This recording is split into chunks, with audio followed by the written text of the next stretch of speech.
So welcome everyone. Let's start the video from the index 2.6 that is about the viruses, viroids, prions and lichens in the chapter biological classification of class 11th. So the most important topic in the biological classification is this topic, that is school हो चाहे exams हो हर जगह ये questions important है आना, चाहे वो MCQs के रूप में आए चाहे वो शॉर्ट क्वेश्चंस के रूप में आए.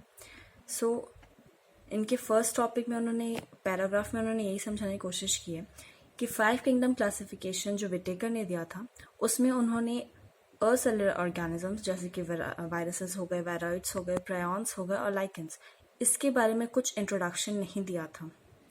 फिर उन्होंने कहा कि हम इन सब के इल इफेक्ट्स यानी कि जब वो हमें डिजीज़ कॉज करते हैं तो हम जो सफ़र करते हैं और जो भी उससे प्रॉब्लम और कंडीशंस होती है वो हमें पता है, क्योंकि कॉमन कोल्ड जब भी होता है, कुछ भी फ्लू होता है तो वी नो कि how we actually suffer from that disease.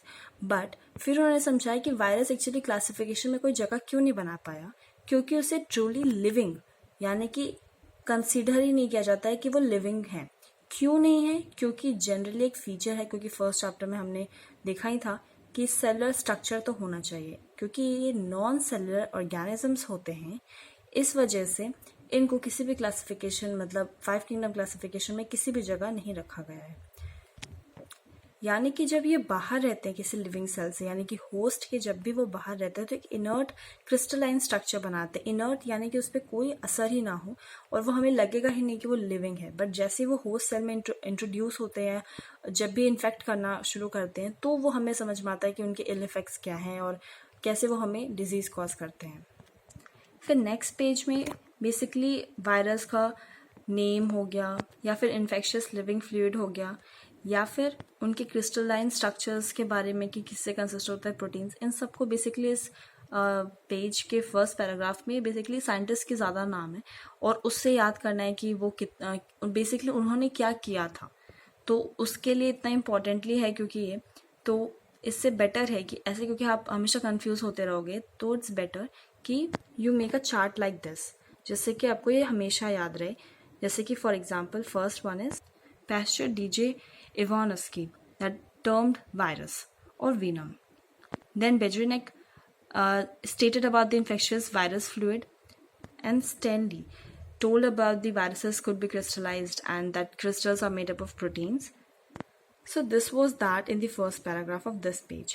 उसके बाद जो सेकेंड पैराग्राफ है उसमें उन्होंने ये समझाया है कि जो वायरस होते हैं उनके जो जेनेटिक मटेरियल होते हैं या तो वो सीधा सीधा आरएनए होंगे या फिर डीएनए होंगे, एक साथ आरएनए और डीएनए नहीं होगा.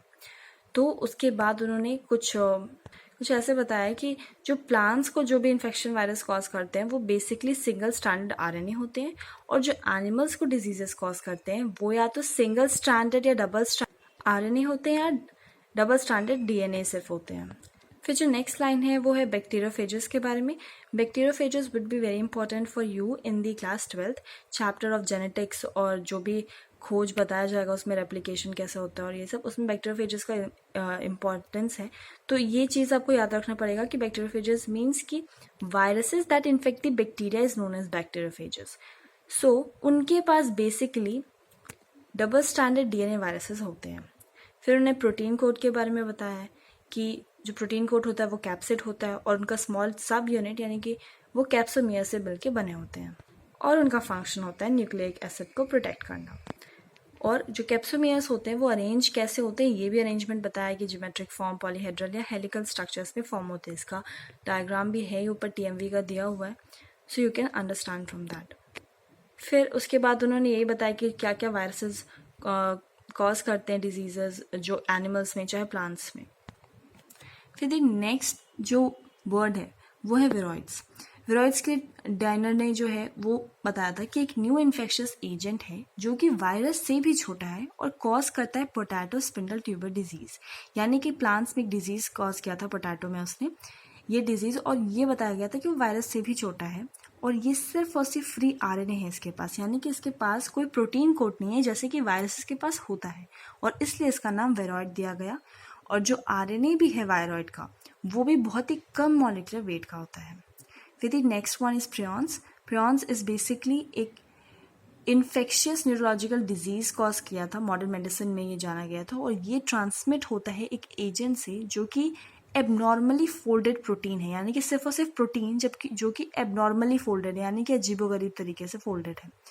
और ये जो एजेंट है वो एकदम साइज में सिमिलर है वायरस के। ये एजेंट का नाम दिया गया था प्रियॉन्स। और इसका जो मोस्ट नोटेबल डिजीज़ था वो BSE था जो कॉज किया था, और उसको मैड काउ डिजीज़ भी जाता है कैटल में, और CJD उसको ह्यूमंस में उसका एनालॉगस माना जाता है, यानी कि जो BSE है एकदम सेम हूबहू वैसे ही CJD वो ह्यूमंस में कॉज होता है। Now the next one is the lichens. Lichens में स्पेशली आप इसे आगे भी स्टडी करोगे लाइकेंस के बारे में। लाइकेंस एक सिम्बायोटिक एसोसिएशन है, यानी कि एक म्यूचुअलिटी है, एक म्यूचुअल रिलेशनशिप जो एल्गी और फंगस के बीच में होता है। एल्गी आप आगे पढ़ोगे in the plant kingdom, and fungus you know in this kingdom fungi in the biological classification.